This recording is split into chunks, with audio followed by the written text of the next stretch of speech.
This is Central Oregon Daily News. Election coverage. Your choice. 2024. And good evening, everyone. Thanks for joining us for this special edition of Central Oregon Daily News, helping you make your choice this election season. For most voters in Deschutes County, ballots will arrive in the mail tomorrow, making tonight's debate your last chance to hear from the candidates in what could be the race to determine the balance of power in Washington, D.C. For the past 2 years, Republicans have held a slim majority in the House of Representatives. Oregon Congressional District 5 is considered one of the most evenly split and hotly contested seats in the country right now. Control of the seat, either by the Republicans or Democrats, could very well be a tipping point in control of Congress. The stakes are high. Your vote matters more now than perhaps ever before. I'm David Clue, along with my fellow moderators, Heather Roberts from KBND News Radio and Julie Johnson from the Bend Bulletin. Ladies, thank you for being here as well. Our candidates this evening, Republican incumbent Lori Chavez-DeRemer. The Congresswoman won her seat 2 years ago, the first election held in what was the redrawn District 5. Her challenger is State Representative Janelle Bynum. Ms. Bynum is currently serving as a state representative for Happy Valley and North Clackamas County. Prior to accepting our invitation to this debate, the candidates agreed to a set of rules. Each candidate will have 1 minute for an opening statement as well as closing remarks. We have conducted a coin toss to determine the order. Each response to each question will be limited to 1 minute, along with a 1 minute rebuttal. The moderator who asked the question can allow either candidate 30 more seconds to clarify or add to their comments. This is strictly at the moderator's discretion. Question comes from us, the moderators, viewers, listeners, and readers, as well as from the League of Women Voters of Deschutes County and the City Club of Bend. All right. Congresswoman Chavez-DeRemer won the coin toss, setting the order for us this evening. Congresswoman, you have 1 minute for your opening remarks. Thank you. And thank you for hosting this event. I think it's so important to Oregon voters, especially in the 5th District. I'm honored to represent Oregonians in this congressional district for the last 22 months. I think tonight you're going to hear a successful record of bipartisanship. How hard I work in Washington, D.C. telling Oregon's story and the successes that we've brought home to Oregon's 5th Congressional District. Unlike what you're going to see from my opponent, who is going to distract from her failed record in the state legislature for almost 10 years. She's going to stand before you tonight and express her opinion. But what we know is that she has a failed factual track record. She has supported rioters because she thinks she should work in concert with rioters. She has supported rapists because she thinks it's better to protect them than the victim. She has protected criminals and drug cartels by having open street drugs for our young people. The fentanyl crisis is killing our kids. So I'm looking forward to taking your questions tonight and exposing her failed record. Congresswoman, thank you. Representative Bynum, it is your 1 minute for your opening remarks. Thank you for having us here tonight. Good evening. I'm Janelle Bynum. I am a sports-loving mom of 4, electrical engineer, small business owner, and 4-term state legislator. I'm running because Washington isn't working for Oregon's families. There's chaos, there's confusion, and there isn't much getting done. I've worked across the aisle for the past 8 years, looking at legislation and asking the question, is it going to help working families? Is it going to help us move ahead? Are our children going to be better off than we are? And sadly, I can say that those same questions need to be asked when we are in Washington as well. We don't know which Lori is going to show up tonight. We don't know if it's going to be MAGA extremist Lori or Trump-loving Lori. We know that we need a champion who's ready to roll up her sleeves for working families, for housing, health care, the economy, and choice. I'm that champion, and I'm ready to get to work. Congresswoman DeRemer, the vast majority of Americans, whether from compassion or anger, have some level of concern about what is happening at the U.S. southern border. Various bipartisan border bills died in the Senate this year, If either had made it to the House, would you have supported those bills? Why or why not? Thank you for that question. So important because of how that southern border and the open border and the failed policies of this administration have really affected Oregon. So many states are border states now, and we're seeing that with the influx of the fentanyl crisis that we're seeing that's killing our kids. And really, when you have Measure 110 accepting that with open arms, that my opponent led, it's like, yeah, come on in, drug cartels, and really poison our kids on the streets. And people are dead because of those choices that she made.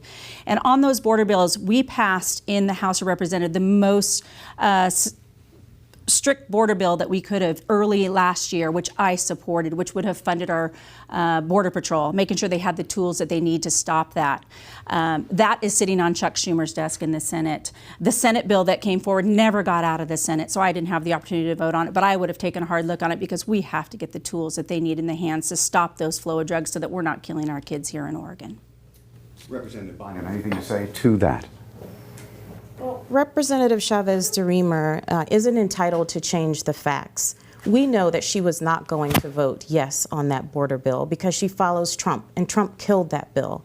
We also know that I was a leader in the legislature making sure that we corrected any wrongs that were made with Measure 110. I led the effort to make sure that fentanyl and other drugs were recriminalized with an emergency clause. I led in our community making sure that we had a town hall before anybody else was even talking about fentanyl. The Congresswoman can barely spell fentanyl, can barely articulate the actual problems that are occurring at our border because she's so far into Trump's line of sight. She wants to please him. She's associated with him. We know that he killed that bill, and that is a testament to how far she is associated with Trump. We know that she doesn't want that border bill to pass. Representative Bynum, a similar question for you. What specific actions would you seek to address on the issue of illegal immigration at the U.S. southern border? I worked on the border. For 6 years, I worked on the border. And I believe that human trafficking is one of the largest atrocities that are related to the border as it stands. So human trafficking is an issue. We know that drug trafficking is also an issue. But we also know, and in my time working there, we also know that the border is a function of our economy. We have to protect it, but we have to make sure that there is the free flow of goods and services to make sure that our economy is strong. I work there. I understand what borders are like. It's not this free-for-all that Lori Chavez-DeRemer is claiming that it is. It is a part of our economy, and we must protect it. Congressman, I want to give you a chance to respond as well. Yes, thank you. Well, how important the border is, I've been there twice, not only Texas border and the Arizona border. And one of the things that was important to me was the Secure the Border Act, which I voted for, making sure, again, that our Border Patrol has the tools they need so we can vet the people who are coming into this country. We know more than 10 million people, if not more. And tens of thousands of those have records of criminality, whether it's murder, whether it's rape. You cannot have an opponent who's done exactly here allow people to die on the streets because of fentanyl. People are dying 80 cents a pill on every street, and it's because of her failed policies, because what she championed, she says she's a champion, but she championed drugs on the streets that have killed. What do you say to those families that now their kids are dead? She has no answer to it. It's failed policies. She can have her opinion all day long, but she has failed policies that she has a record on here in the state of Oregon, which she always deflects from because she doesn't want to own it. At some point, she's going to look in that camera and she's going to own up to those families who have lost their children because she rolled the dice. She took a chance and she failed. Representative Bynum, 30 seconds to respond to that. I grew up in Washington, D.C. during the crack cocaine epidemic. I remember what it was like seeing people strung out on the streets. I understand what it means when you lose a family member to drugs and addiction. I get that. My opponent doesn't. She wants to sweep people under the carpet and throw them away like dogs. I, on the other hand, believe in the rule of law. I understand what happens when your communities are afflicted with drug violence and gun violence, for that matter. I understand it better than my opponent ever could. You wouldn't agree to that if you didn't vote for Measure 110? I want to move on to the issue of abortion now, if we can. And we'll start with you, Representative Bynum, on this. Your campaign website has a statement reading, "I'm running to defend reproductive rights and codify Roe v. Wade at the federal level." If you're elected to represent Oregon, why should you decide what states like Idaho, Wyoming, Kansas, other conservative-leaning states should do when it comes to when a woman can seek an abortion? I think the main question here is, will Lori Chavez-DeRemer vote to codify Roe v. Wade? Do you see the deflection? Well, one, because SCOTUS has said you cannot. It's a states' rights issue. Will you vote Oregon, to codify Roe v. Wade? We don't have the luxury of voting in the House. That's how Congress works. Will you vote to codify Roe v. So Wade? Is the that a question yes is, she or a won't no? answer the question of why she thinks Is that she a should yes decide. or a no? Representative, let me get back to this and answer the question as to why liberal states should be able to decide what conservative states should do when it comes to a woman's right to an abortion. You know, in the previous interviews that we had in the previous debate, we talked about what happens when women cross borders, when women cross state borders. And I believe that every American woman, every woman on our soil, should have the right to have decisions made between her and her doctor. And it doesn't matter where in this country you exist, you should have the right to have your reproductive health options safeguarded by this country. The government should not come between you and your doctor, period. My opponent can't say that. Congresswoman, a little bit different slant on that question, and let's set the record straight, first of all, on your position. You have said you do not support a nationwide ban on abortion, further saying the Supreme Court did get it right, making abortion access a state-level issue. When so many other issues, whether it's who you're allowed to marry or anti-discrimination laws, are set at the federal level, why set abortion for a state-by-state issue? So it was ruled by the Supreme Court, and again, I want to be clear where I stand. Pre-Dobbs wouldn't stand for a national abortion. I have made leadership aware of that because Oregonians are what matters here. And Oregonians have decided that they want access to abortion. More than 65% of Oregonians have said that this is the access that they want. Oregonians have determined what they want by their state, and now SCOTUS has ruled in their favor, agreed with Oregonians to say, this is what you want. That is the position I take, that's the position I stand, and I promised Oregonians that I, as one person, would not be in the way of that at the federal level now that SCOTUS has ruled that this is a states' rights issues, and I will keep that promise to Oregonians. Representative Bynum, you have 30 seconds to respond if you'd like. My daughter, who's 22, was deciding where she wanted to go to graduate school. And she and her friend were talking about what options they had. They are Oregonians, but they also said that they weren't going to go to school in a state for medical training where their reproductive options were not protected. That to me is a travesty.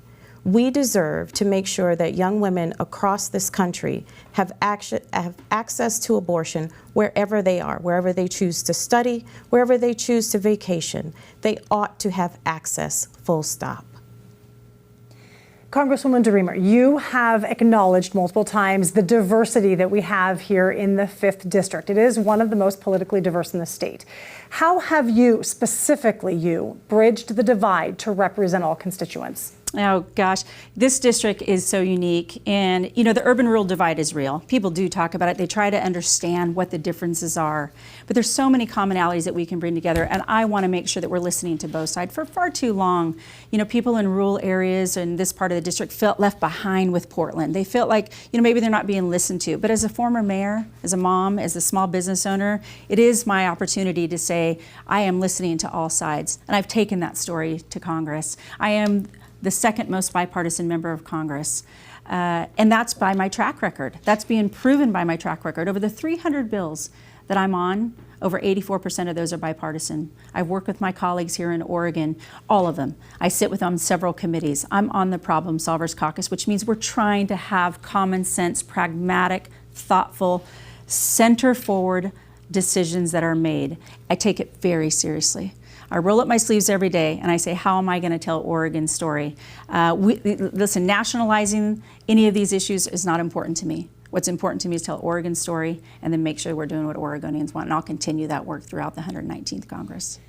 Representative Bynum, similar question for you. If elected, how do you plan to bridge the urban-rural or east and west divide to represent all constituents?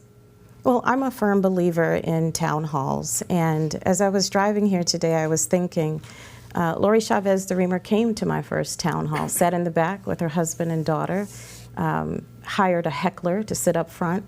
I taught her how to do town halls. I'll continue to do town halls. I'm well known for doing my taco town hall, where you bring the tacos and I come, and we talk about whatever issue is on your mind and your heart, whatever group wants to host that. I do that. I do walking town halls. I've done them at the high school. I've done them at the mall. I've been a person that has always been known to be accessible, to be open, and to make sure that even if you and I agree on things or disagree on things, that I'm open to new ideas. I think what is really challenging about this district is that there's a mountain that separates us, but through conversation, through understanding, through listening, I think we get there. I think we get to solutions. Congresswoman, I want to give you a chance to respond to the allegation that you hired a heckler to attend a town hall. Yeah, nonsense.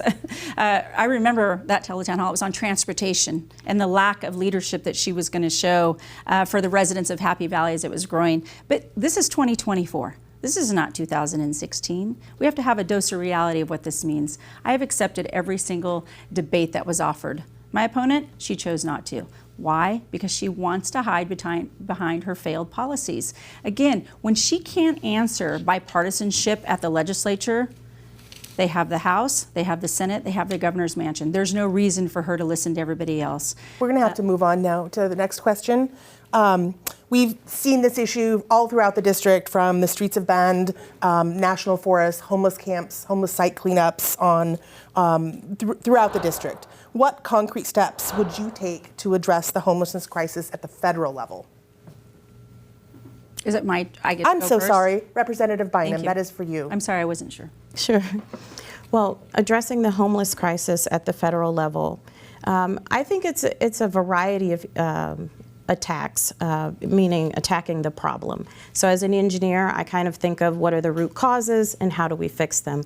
One of the things I'm really proud of is working on tiny homes, transitional housing, making sure that we had the legislation available so that people could have transitional housing sites, making sure that we had the infrastructure to develop transitional housing sites.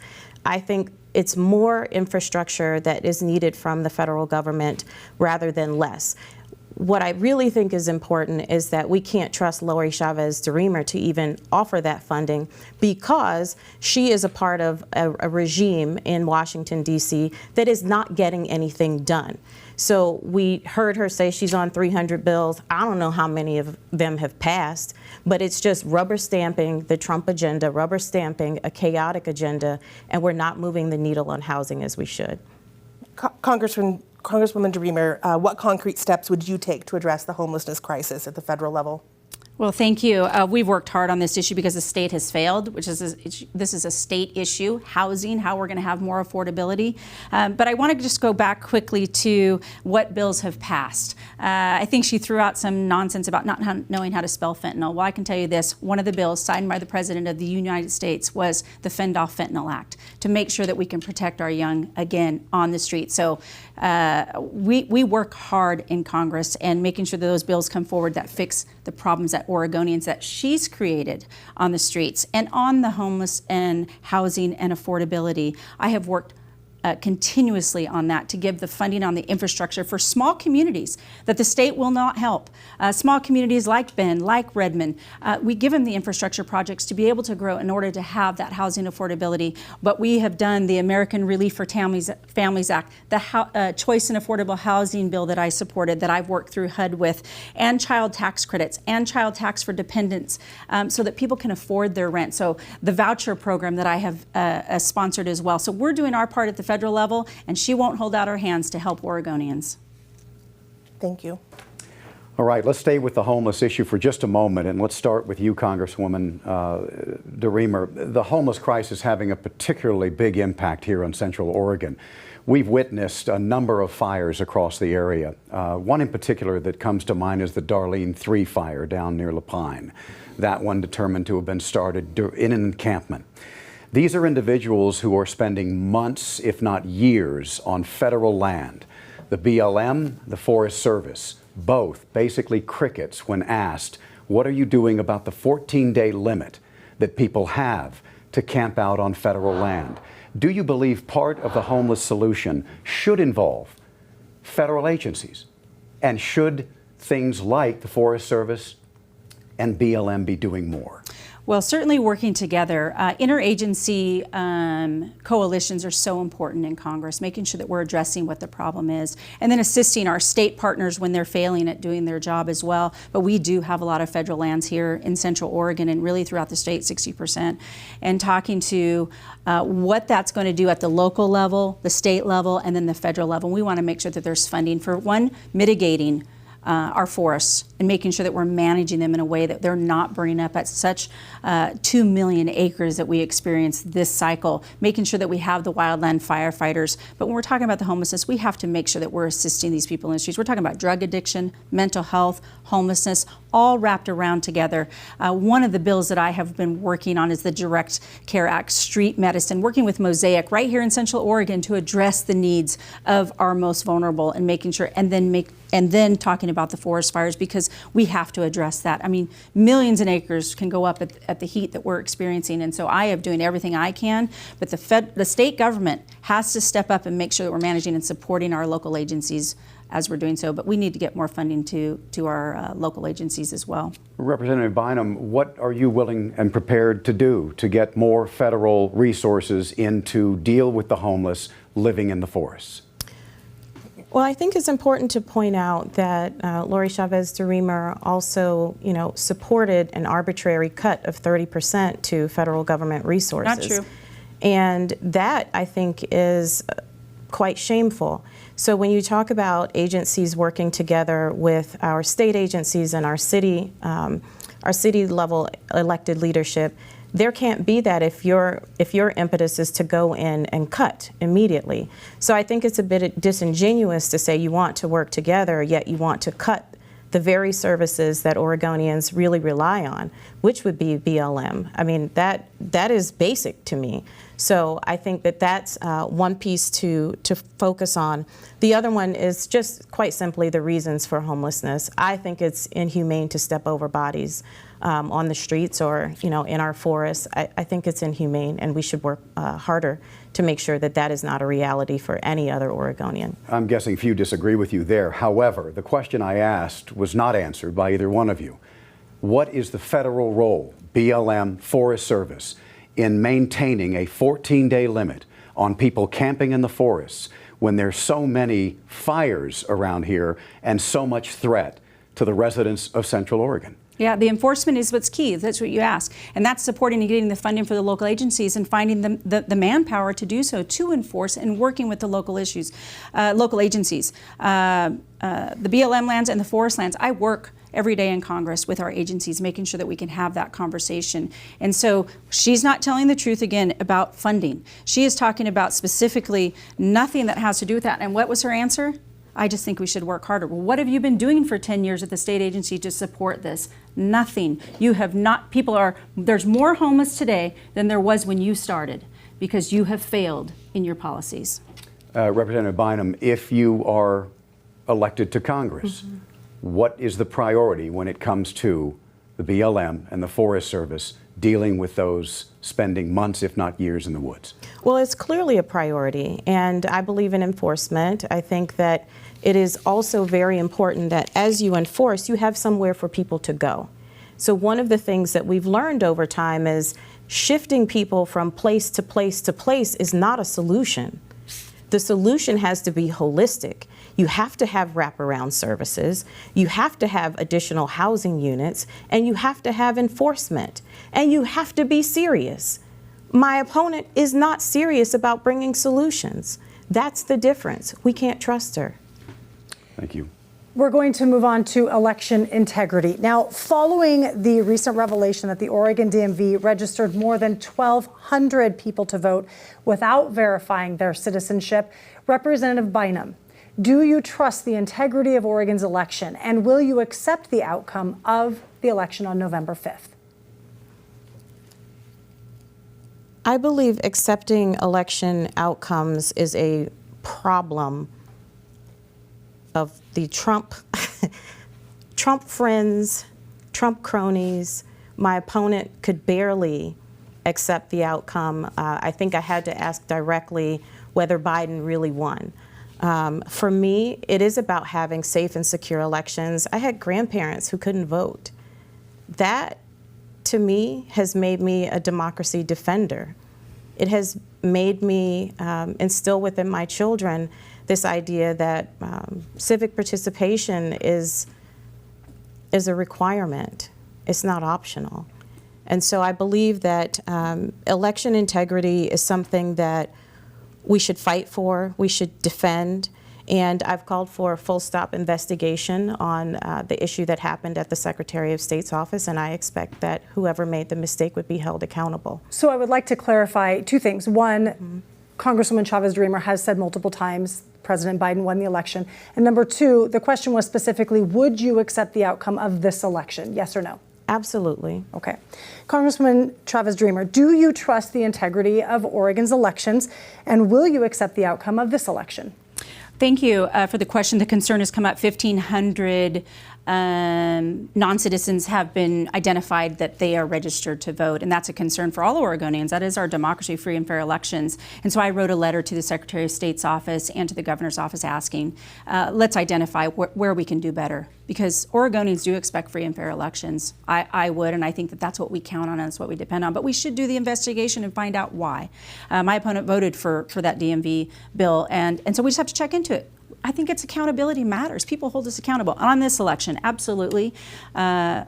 We have to agree with it at the federal level, too. We might, listen, this is going to be a toss-up election. We know that for the presidency. That doesn't change how we work. I've signed on to two agreements to support this election with my colleagues across the aisle, a bipartisan letter, a unity letter that says we will accept the outcomes of this election when it's all said and done. And I think that that's so important to do. And it's important to tell Oregonians that as well. So thank you for the question. Representative Bynum, 30 seconds for a rebuttal.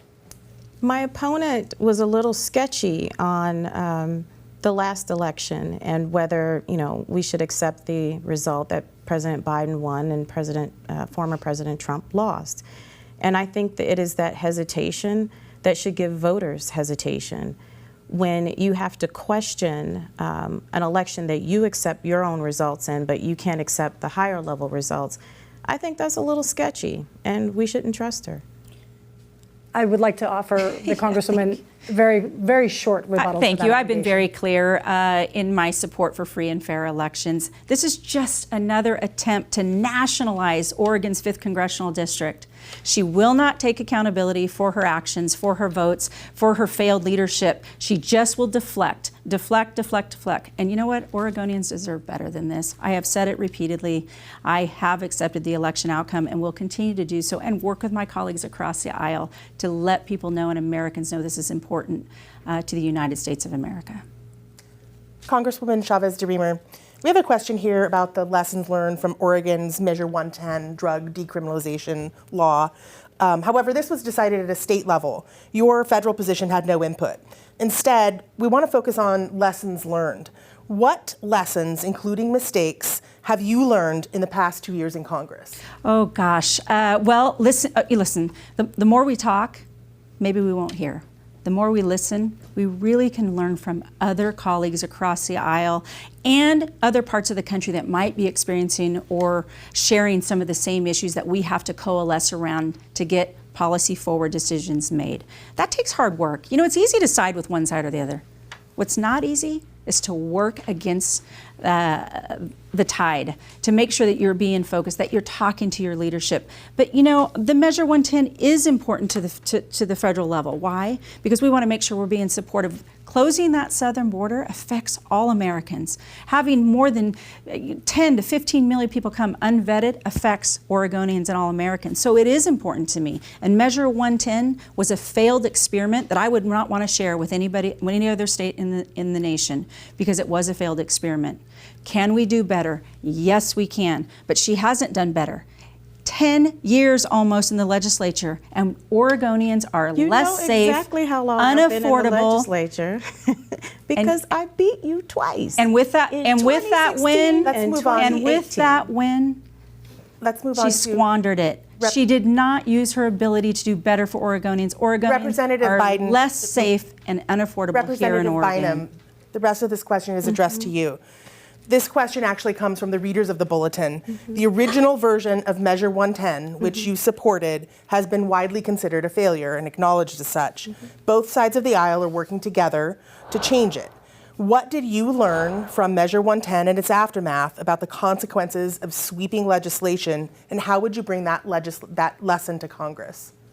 Well, I think it's actually an Oregon issue. So number one, systems need to be in place when you pass a bill.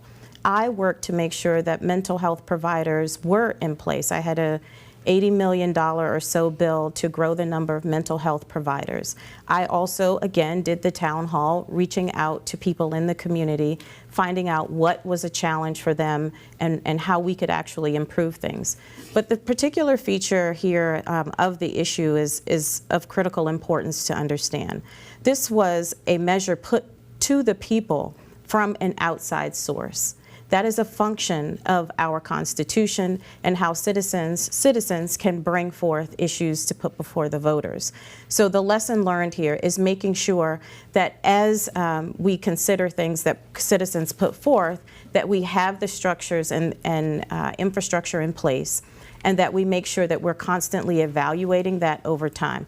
And if things aren't working, we should not be afraid to cut bait and readjust quickly, which is what we did. Thank you. All right, let's move on to the issue of gun rights, if we can, for just a moment. And Representative Bynum, we'll start with you. This is a two-part question. The first part of that question is very simple. Yes or no? Do you support an assault weapons ban? Yes. And the second part of that question, what changes to federal law regulating gun control do you support?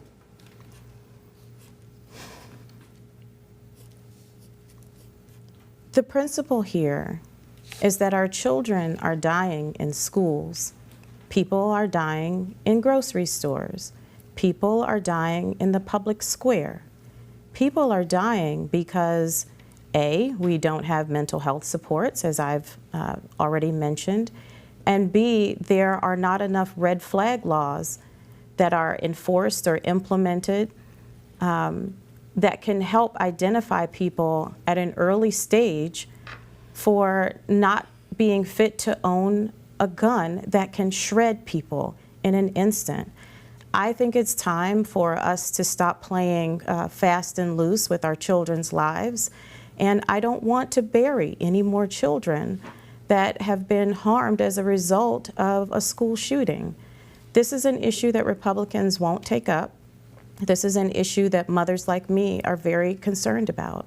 We have to do better, and my opponent can't get there. Congresswoman DeRemer, do you support an assault weapons ban in this country?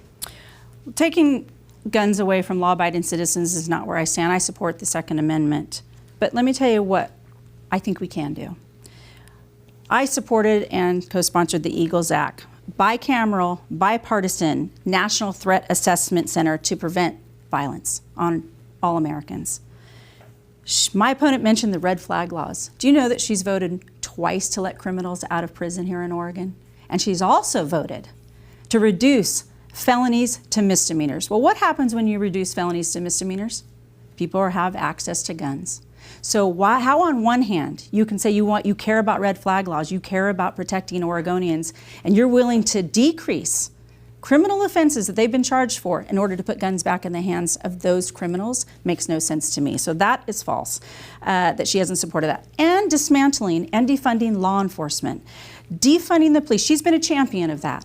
Putting criminals back on the street that she has voted for. That's not true. Again, that's not true. Measure 110 you talked That's about is not not a true. federal level. She keeps saying it's a state level, but she won't handle it at the state level. Let me back up for just a second, Yeah, thank you. Congresswoman. Is there a gun control law that you would support in Congress? Yeah, this is what the Eagles Act. I just signed on to it, bicameral, bipartisan, making sure that we can identify where the threat assessments are. We have to address mental health. And again, not been done by my opponent. We have to address drug addiction. Again, open arm by my opponent. The failures here have made our job. We have to come in and we have to fill the delta because of her failed policies. Representative Bynum, a lot was said there about your feelings on gun control and the like. A lot. You have 30 seconds. A lot of truth. I'm sorry. You have 30 seconds. Well, I think it just goes to show, as a mom, she's not as serious about making sure that our kids aren't shredded in schools. Like, that's a whole thing. I mean, we saw Uvalde, we saw Florida, we saw Boston, we've seen Las Vegas. How much more do we have to see before we get serious about protecting our families? Like, it's a whole lot of talk, but there's no action. And then there's a whole lot of baiting about, who wants to defund. I never did that. That's you. That's you. Thank you. Congresswoman Chavez-DeRemer, we're going to talk a little bit about the balance of power. Your election 2 years ago helped tip the House to Republican control. How specifically has Republican control over Congress benefited District 5 voters? Well, listen, when I went to Washington, I wanted to tell the same story. I think I've said this over and over again, how important it was to take Oregon story to Washington. And the balance of power and working here across the aisle, how important that is. But again, this is going to be the 119th Congress, and I tell my colleagues that. It's not the first, it's going to be the 119th. We have to do our best work when we're there. So the balance of power is going to shift. And again, the presidential election is a toss-up. I don't think that should be surprising to anybody who's watching. But my work's not going to change. My work is going to be important to Oregonians. I want to work across the aisle. I want to continue to carry on the work as I did as mayor, what I do as a mom. I say this often. I have identical twin girls. They're 30 years old. One's a Democrat and one's a Republican. This is important to our families. It's important to the balance of power, sure, and whether we do it in our own nucleus, whether we do it at the state level, we do it at the federal level. It's working hard, rolling up our sleeves, and remembering what's important for the everyday issues that are affecting all Americans, and that's what I'll continue to do. So, Congresswoman, the question was, how specifically has Republican control benefited voters here? Are you able to give a specific example? Sure. I mean, when we talk about the Fiscal Responsibility Act, cutting $2.1 trillion over 10 years, that's important for Oregonians when you're addressing the debt. Making sure that we can bring funding back. I've talked about it in our wildfires. I've talked about it in our law enforcement. I've talked about it in our public safety. I have told leadership how important that is to me, that I want to tell Oregon's story, and I want them to focus on that. We're talking about bringing money back, $523 million to the Portland VA, making sure that those dollars come back. And we're talking about $27 million invested in the 5th District. We've closed 800 cases, returned $4 million. And so allowing us to do that and be independent thinkers does not mean we have to be party allegiant, just means we have to be conservative in our values and making sure that we're bringing that back in policy-centered forward stuff. Okay. So balance of power is important to me. I want to give Representative Bynum a chance to answer a similar question. The balance of power rests in swing districts like this one. How specifically would your election and possible control of the House moving back to Democrats impact residents of the 5th District? Well, I was really excited to work on Oregon's version of the CHIPS Act, which we know is a function of national security, a function of growing our economy, and making sure that we bridged talent with opportunity. And this CHIPS Act also had the impact of having a $200 million investment for Oregonians and bringing back $43 billion worth of investment. We also made sure that our universities benefited as well. These are the types of investments that I think Oregonians are looking for us to make. One of the things that I think we sometimes lose sight of is the fact that when our children graduate from high school, do they have anything to look forward to? And that for me was the CHIPS Act. So I was able to even accomplish that, even with a Republican-led Congress, making sure that we brought those dollars back home to Oregon. And Senator Knopp was right in the mix with it. He was one of the vice chairs of the committee.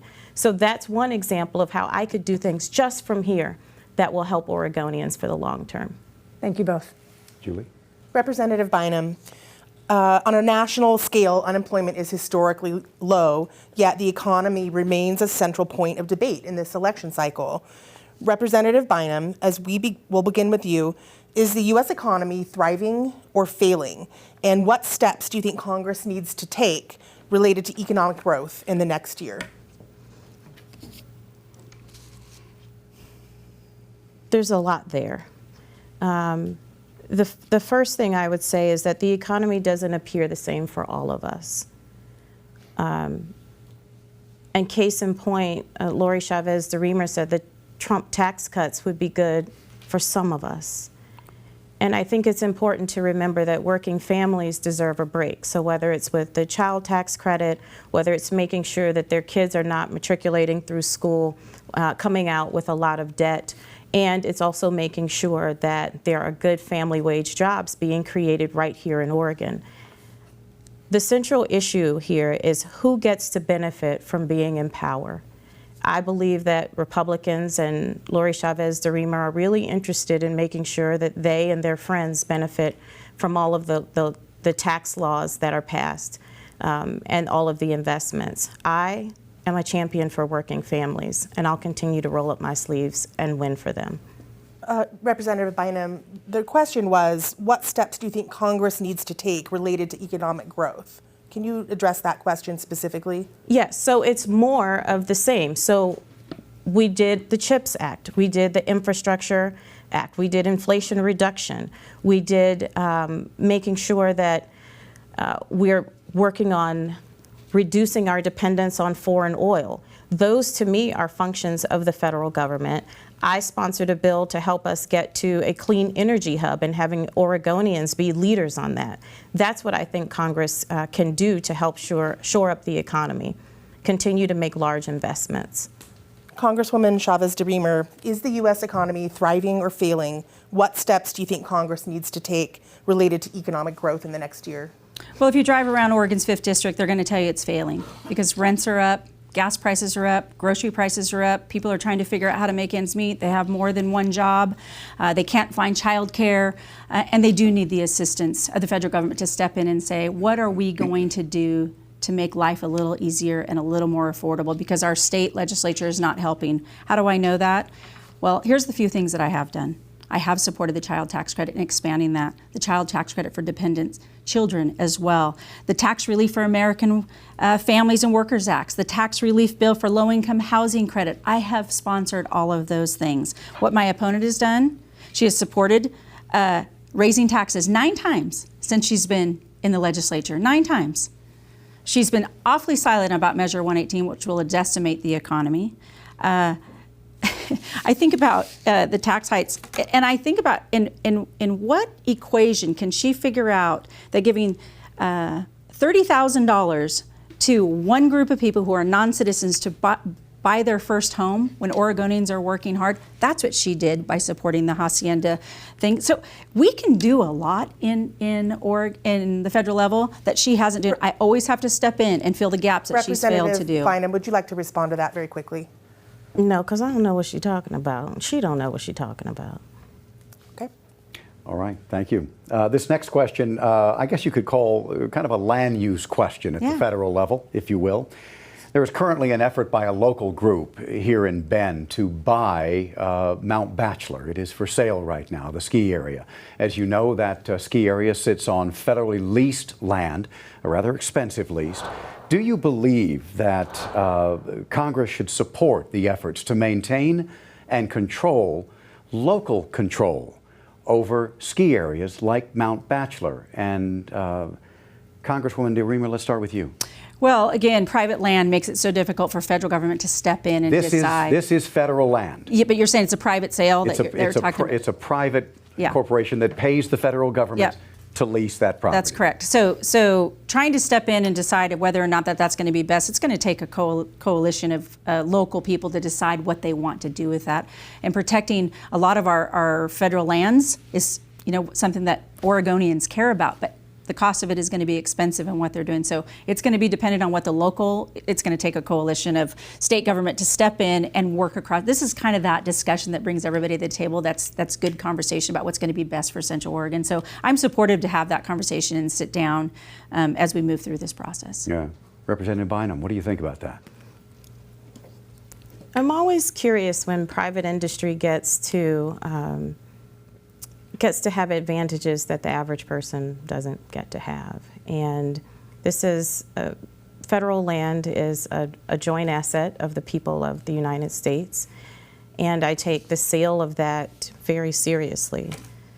So I think there's a conversation merited, but I'd need to know more details. But I have to say, I'm a little troubled when private entities get to have full access to our land and in a private sale. And understanding that this is an issue of allowing a private company to continue to lease that federal land versus letting a local entity step in and control it. That's a full conversation that I'd need more information on. And I'm not afraid to say this. When I need more information, I'll ask. And that's what the purpose of town halls are.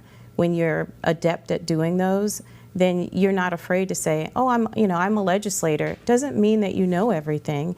It means that you ask the people and you have the conversation within the community. Fair enough. Thank you.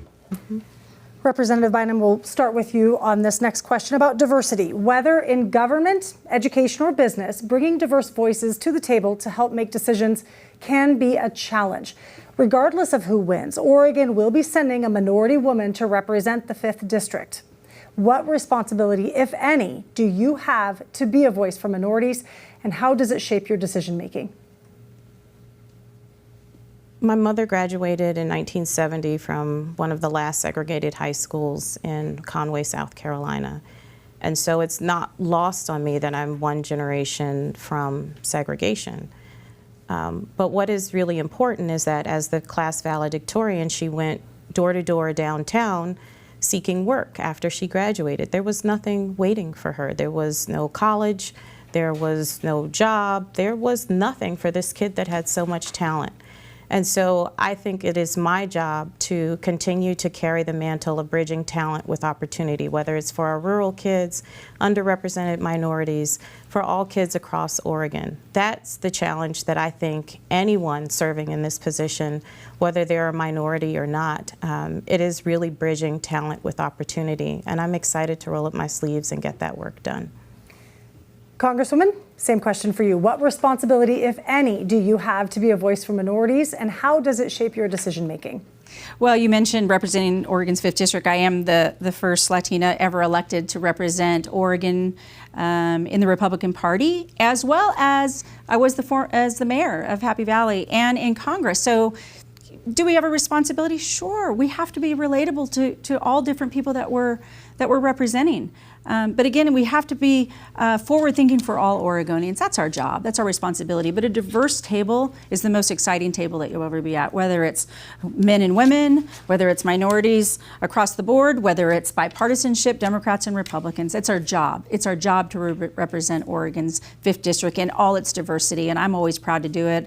Again, I'm part of the Hispanic Leadership Trust. I'm making sure that I'm paying attention to what those issues are. And you know, the Hispanic population is the fastest growing population in Oregon. The fastest growing sector is about 14% in this district. So making sure that we're having the representation that they deserve because of honoring their values and their goals of how they want to live the American dream is important. Thank you both. Representative Bynum, whether it's wildfires in the west or hurricanes in the southeast, the impacts of climate change are both real and expensive. What do you view as the single most important step Congress can take to address global climate change? As an engineer, I think we can, A, innovate our way out of some of these problems, and B, we can change our habits. C, as we respond to some of these natural disasters, we also need to take a look at our insurance market and making sure that people have a realistic idea of the risks that are present when they live in a particular place. It's not enough for us to just say that we need to respond to wildfires, it's also government's responsibility to make sure that we're not putting people in harm's way. So I think just very directly, innovating our way out of challenges is a function of, again, bridging talent with opportunity, making sure that Oregon is a leader in climate action technology, and that's why I've proposed the Clean Energy Hub so that Oregonians can lead in these technologies. We can do wind, we can do solar, we can do electrification, we can do all of those things. Congresswoman Chavez-DeRemer, what do you view as the single most important step Congress can take to address global climate change? Well, addressing the energy sectors and how we move around the world. And so I'm part of the Conservative Climate Caucus, but also the Bipartisan Climate Solutions Caucus as well. I have paid attention to what that energy sector can look like. And here in Oregon, we want to protect our environment. We want to protect the health of Oregonians. And what we need to know is that we have to have an abundance of energy. And how we get there. And we can do it in America, cleaner, safer, faster, but we have to make sure that it's healthy, affordable, and abundant as well. We cannot mandate utility bills. We can't have the high cost of living that it's costing. But if we can balance both of those, and the only way we're going to do that is to play on the world stage. And I have traveled around the world to make sure that we're at those energy tables and that we're representing young people, middle America, and everybody here in Oregon at those tables. So I have worked hard on being part of this solution for Oregonians to make sure that we're at the table for all of it. And so Congress can never be out of this conversation because we're playing on a world stage. I want to continue on this issue, and Representative Bynum, you mentioned the issue of insurance. That is a critical need when it comes to protecting our properties from fire. And at a time when insurance companies are either dropping people like flies or they're increasing their premiums to the point where they can no longer afford it, the federal government and FEMA has a program to protect people against flooding across this country. There is no such program to protect people against wildfires. Do you believe the federal government should be involved in some way in making it easier for people to get the fire insurance coverage to protect them against wildfires that could very well be caused by, as many people would say, climate change? Absolutely. I mean, I think it's important for us to remember how devastating a loss can be when you experience a wildfire or a hurricane or a tornado. That is one of the things, like experiencing that is trauma. It's not something that you should take lightly. I mean, I had a very close family member just recently stuck in Hurricane Helene for 8 days without water or power. I think it's also important for government to make sure that we're building houses in places where we're not increasing risk and we're not being unreasonable about the risk that people are taking by living there. And so it is with caution that we build in certain places, knowing that we need to build more. So I would be very supportive of making sure that, you know, the West Coast gets taken care of just like the East Coast and the southern area of the country. Congresswoman DeRemer, do you support Congress funding an insurance program, much like they fund through FEMA, a flood program? Well, the conversation's worth it because here in the West, that's what we do is burn down. We're not having the flooding like we saw in Florida. We're not having the hurricanes and the tornadoes, but we do have these massive wildfires. And we're seeing it in California, we're seeing it in Washington, and our insurance companies are dropping many of the homeowners insurance or the businesses, and they don't know who to turn to. And I think there's a couple of things we can address. One, we have to address the mitigation of why we're in the situation that we're in and how we're managing our forests. They really are a life cycle, and we have to make sure that we're involved in that. And then the urgency of getting those dollars out the door right afterward, and we're seeing that now in Florida and throughout the South Coast about is FEMA releasing the dollars that has been authorized by the Congress, $20 billion, and they're not getting all the dollars they need, and people are really hurting with their water shortage and food and where they're going to go live. And then, of course, rebuilding afterward. How are we going to mitigate and manage and coordinate with these insurance companies and or the private sector to say, where are we heading back to? So there's a lot to talk about in this, but I think it's certainly worth taking a look at that. Thank you both very much. And that does conclude the question portion of our debate tonight. We will maintain the same order as we began with for our closing statement. So, Representative DeRemer, Representative Bynum, you can start with your 1-minute closing statement. Well, thank you. I think we've heard tonight that I am the candidate that can represent Oregon's 5th Congressional District best. I'm a mother of 4, a small business owner, an electrical engineer, and a 4-term state legislator. I am the one that has looked at bills protecting working families, making sure that we're standing up for Oregonians. We're investing in the economy. We're protecting the vulnerable. I am the champion for health care. I am a champion making sure that we have access to reproductive care. My opponent cannot say that she supports full choice for women. She cannot say that. She wouldn't respond to that. I'm the candidate that can tell you I've invested in mental health care resources. I'm the candidate that can tell you that I invested in Oregon's economy to the tune of $43 billion in economic investment. I am the candidate that is a champion of the people. I am the candidate that reaches across the aisle and will work with anyone to get things done. I'm Janelle Bynum, and I'm running for Oregon's 5th Congressional District. Congresswoman. Thank you so much, and thank you for having us again. There's a couple of things I want to address just because we didn't get to them tonight. And when we talk about an opinion piece that's come out of my opponent's mouth about me versus a proven factual track record, there's 2 things that I think that she's failed to address. One, the support of labor. 20 unions have supported me. That used to support her, and they walked away because they don't believe her and they don't trust her, and she has failed policies. Law enforcement, they have walked away and very voraciously said they would not support her in any sort of way with public safety. And last but not least, we saw over this last week, her fail, a young woman. She's a mandatory reporter. That is not true. And she decided to not report it to law enforcement. Over you and because she you are lying. Unfortunately did not protect that young woman. And you will not repeat that lie in front of my face. And so I find it very unfortunate that she lies often. You are and not a liar. protecting our young women. You are the Trump supporter. You know, we are the moms. person who is making sure that we are Trump moms. makes it to and we the have a top. mom Representative, code. let's just let her finish. And when we have a mom, She's lying. we're moms and we have Her a mom time is code. up. She decided not to support that young woman, and that's She's really a liar. disgrace to And we are moms out of in time. Oregon. Thank we are you. out of time. Thank you. Congresswoman, thank you so much. And on behalf of Central Oregon Daily News, I want to thank our candidates for being here tonight for this spirited debate at times for certain. Let's also thank my co-moderators this evening, Heather and Julie. Thank you for being here as well. And of course, thank you to the voters. You are the key, of course, to this democracy. We will continue to bring you coverage of the candidates and the issues to help make your choice in this critical election year. Have a good night.